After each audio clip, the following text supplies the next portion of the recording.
अब यहाँ पे मेरे पास नंबर दिया है, अगर इनका मुझे एलसीएम और एचसीएफ निकालना हो तो मुझे सभी के फैक्टर्स मालूम होने चाहिए। फैक्टर्स इसमें कुछ कॉमन होंगे, कुछ अनकॉमन होंगे। तो हम फैक्टर्स कैसे फाइंड करते हैं? फैक्टर्स फाइंड करने के लिए हम स्कूल का प्राइम फैक्टराइजेशन कंसेप्ट यूज करेंगे। अब प्राइम फैक्टराइजेशन होता क्या है? देखो, प्राइम फैक्टराइजेशन करते वक्त हम क्या करते हैं, इवन नंबर्स ऐसे अलाइन करेंगे और बाद में प्राइम फैक्टराइजेशन करते वक्त हमेशा प्राइम नंबर्स ही यूज करना फर्स्ट स्टेप में, जैसे कि 2, 3, 5, 7। सो इस ढंग के नंबर्स यहाँ पे हम डिवाइड करेंगे। कभी कभार यहाँ पे कंपोजिट नंबर्स भी हम लिख सकते हैं, जैसे कि 10 अगर सबको डिवाइड करना है तो 10 भी हम लिख सकते हैं। देखो यहाँ पे अगर 0 होगा सभी जगह तो हम यहाँ से 10 से भी डिवाइड कर सकते हैं, तो उसको हम बोलते हैं कंपोजिट नंबर, क्योंकि 10, 2 एंड 5 का कंपोजिट होता है। तो 36, 42 और 56 को अगर मुझे इनका फैक्टर्स निकालने हैं तो पहले तो मैं 2 से डिवाइड करूँगा, 2 मेरा लोवेस्ट कॉमन फैक्टर होगा। तो मैं डिवाइड करने के बाद यहाँ पे आएगा 18, 21 और यहाँ आएगा 28।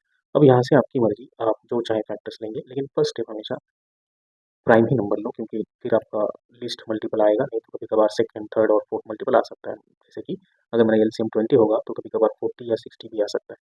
तो इसलिए हमेशा फर्स्ट स्टेप पे लोवेस्ट नंबर ही लेना। अब यहाँ से हम डिवाइड करेंगे 3 से, 3 6 3 7 और 28 3 के टेबल में नहीं है, तो यहाँ पे 28 हम as it is carry forward करेंगे। तो इसका मतलब ये होगा कि 3 हमारा कॉमन फैक्टर नहीं है, क्योंकि 3 खाली 18 और 21 को ही डिवाइड करता है। 28 हमारा एज इट इज़ आ गया, तो 3 को हम बोलेंगे अनकॉमन फैक्टर और 2 को बोलेंगे हम कॉमन फैक्टर। अब यहाँ से मैं 7 से डिवाइड कर सकता हूँ, 7 1 जा 7 4 जा 6, 7 से छोटा है तो as it is carry forward होगा, इसका मतलब 7 भी मेरा अनकॉमन फैक्टर है। अब 2 से डिवाइड करेंगे, 2 3 जा और 2 2 जा, 2 भी अनकॉमन फैक्टर है। फिर 3 से डिवाइड करो, 3 1 जा 2 एज इट इज़ आएगा, यहाँ पे आप 2 भी लिख सकते हो। फिर फाइनली 2 ही बचा है, तो 2 1 जा 2। तो यहाँ पे अगर मैं ऑब्जर्व करूँ तो बहुत सारे नंबर मेरे अनकॉमन फैक्टर से सिवाय 2 के। तो मेरा डेफिनेशन क्या होता है एलसीएम का? एलसीएम का ऑफिशियल डेफिनेशन मतलब जो हम मैथ्स की बुक में पढ़ते हैं होता है कि मल्टीप्लिकेशन ऑफ ऑल फैक्टर्स, मतलब हम लिख सकते हैं common factors multiplied by uncommon factors हमें एलसीएम देता है। तो इन सब का अगर मैं मल्टीप्लिकेशन करूँ तो यहाँ पे आएगा ये 21, यहाँ पे आएगा ये 8 3 जा 24, सो 21 इंटू 24 अगर मैं करूँ तो ये 4 as it is 8 plus 16 carry 1 2 2 4 504, ये मेरा आएगा एलसीएम। ठीक है, तो इसी ढंग से हम एचसीएफ भी यहाँ पे कैलकुलेट कर सकते हैं। एचसीएफ का मीनिंग होता है खाली कॉमन फैक्टर्स, तो यहाँ पे कॉमन फैक्टर्स खाली 2 ही है। ओके, तो ये मेरा होता है LCM and HCF of given numbers.